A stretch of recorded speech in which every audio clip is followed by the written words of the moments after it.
Hey everybody, this is Dr. Holcomb. In this video I want to go over a few highlights from this week's reading from the Penguin Handbook on effective language and style.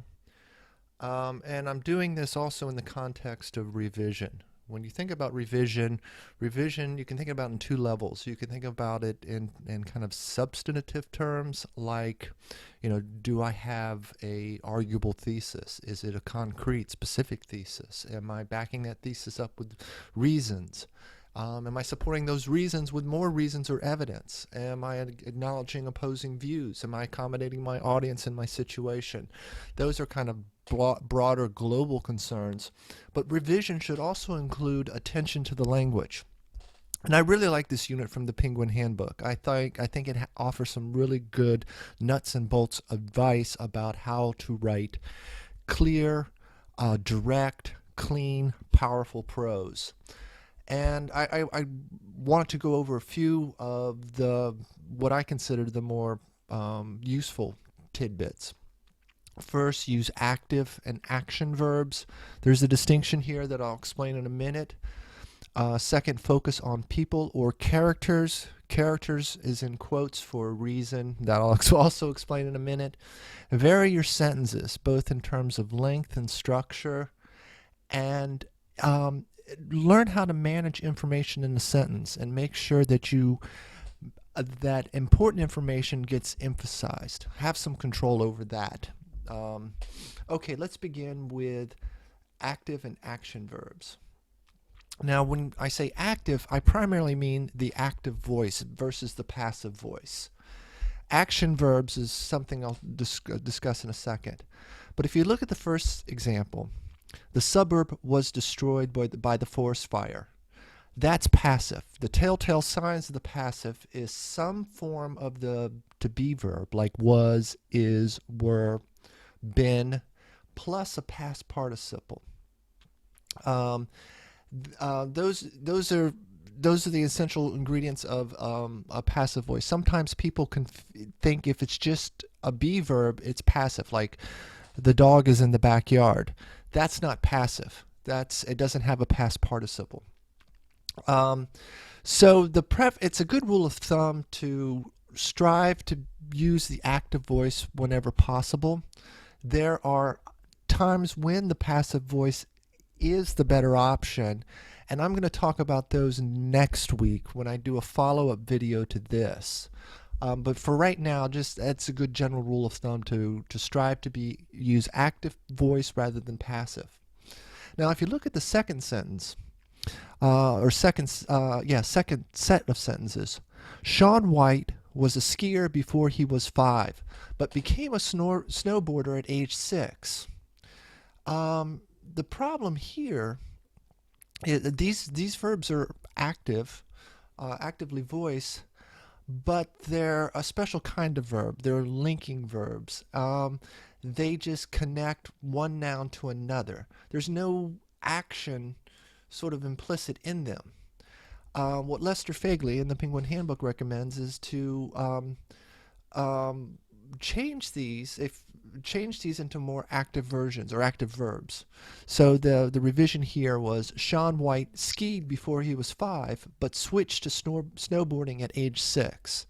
I hope you can register the difference between the first one and the second one. The second one sounds more powerful and I think part of its power resides in the fact that it's using action verbs.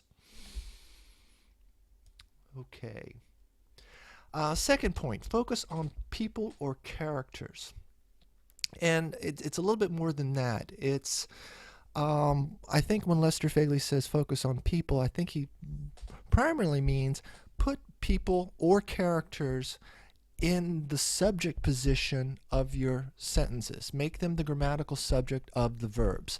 Look at the first one. Medieval theological debates often addressed issues considered trivial by modern philosophical thought. If you look at how this sentence is constructed, the grammatical subject is an abstraction. Medieval theological debates. And down here in this prepositional phrase, modern philosophical thought is another abstraction. To make it more powerful, more direct, more immediate, you could try recasting it so that people are actually the subject of actions or occupy other slots in the sentences. So, for instance, one revision would be, medieval theologians often debated issues that modern philosophers consider trivial. Again, I think this is a gain in directness and power. Now, characters. Sometimes you're not writing about people. Sometimes you're writing about a place, a thing, a process, or sometimes an abstraction, like say you're writing about freedom of speech or euthanasia. If that's the subject of your discourse, then try to cast it as a character in your sentences. That is, cast it as the grammatical subject of verbs. Look at this one is about a peninsula. That's the character. The peninsula extends about 1/4 mile into the marsh. It separates a black water lagoon on its northern edge from a vast plain of Spartina grass to the south.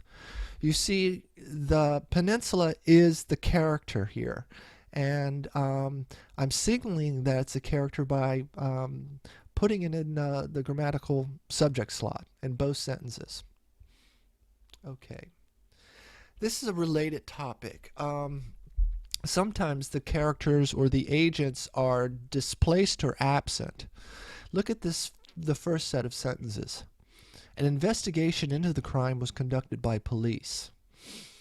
If you look at this sentence, look at what the subject is. Investigation. It's an abstraction. More precisely, it's a nominalization. It's a verb that's been turned into a noun. Investigate to investigation. Create to creation. Evolve to evolution. Discuss to discussion. Those are all nominalizations, verbs turned into nouns. And that's the grammatical subject of the sentence. And if you look, okay, well, where's the agent of this sentence, or is there an agent here? And it's way over here, buried in this prepositional phrase, the by police. So I think one way of improving this sentence is to take this agent and place it in the subject slot, as in the second one. The police conducted an investigation into the crime. That seems a step in the right direction. But there's also, you still got this kind of clunky investigation, and you've got conducted, which is a kind of a weak or empty verb that really the more interesting or descriptive or specific action is buried here in this nominalization. So to make it even more direct, more clear, take this nominalization, turn it back into a verb, and the rest of the sentence will pretty much fall into place. The police investigated the crime. And the thing, also, it's much more concise. Just look at all the verbiage that gets cut from the first to the second to the third.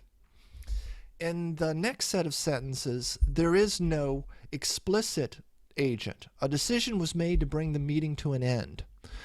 Well, you still can insert an agent, but you'd have to do so by kind of consulting the context.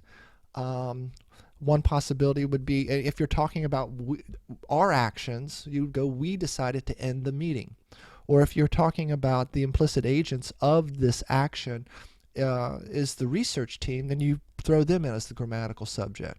The research team decided to end the meeting. Okay. Vary sentences in length and in structure. This is an example from a book by Gary Provost. It's trying to perform monotony. It's trying to make a point as it states a point. Let me I'll read the whole thing. This sentence has 5 words. Here are 5 more words. 5-word sentences are fine, but several together become monotonous. Listen to what is happening. The writing is getting boring. The sound of it drones. It's like a stuck record. The ear demands some variety. Now listen. I vary the sentence length and I create music. Music. The writing sings. It has a pleasant rhythm, a lilt, a harmony. I use short sentences and I use sentences of medium length. And sometimes when I am certain the reader is rested, I will engage him with a sentence of considerable length. A sentence that burns with energy and builds with all the impetus of a crescendo, the roll of drums, the crash of cymbals, sounds that say, listen to this, it is important. I like this because it illustrates what it's trying to say. That at the beginning he delivers a series of 5-word sentences, and you can hear how monotonous and droning it is. And then when he changes right here at now listen, the passage comes to life. So as you're looking at your own writing, look and see if you have stretches of sentences that are kind of equal in length or equal in structure even, and think about how you can both vary the length and vary the structure. Emphasize important information. There's a kind of a general rule that the beginning and ends of structural units in writing are positions of stress. And by structural units, you might think of the document as as a whole. That's why titles are typically attract emphasis or attention. First and final paragraphs, section headings, first and final sentences within a paragraph, etc. That is, this is kind of pointing to a readerly convention that when people are working their way through a text, they expect the important information to happen at the beginning or end of a structural unit. And the advice here is to take advantage of this convention and place important information there in positions of stress. The same holds for sentences. If you think of a sentence as a structural unit and everything inside the sentence as various pieces of information. The beginnings and especially the ends of sentences are a position of stress. Look at this first sentence.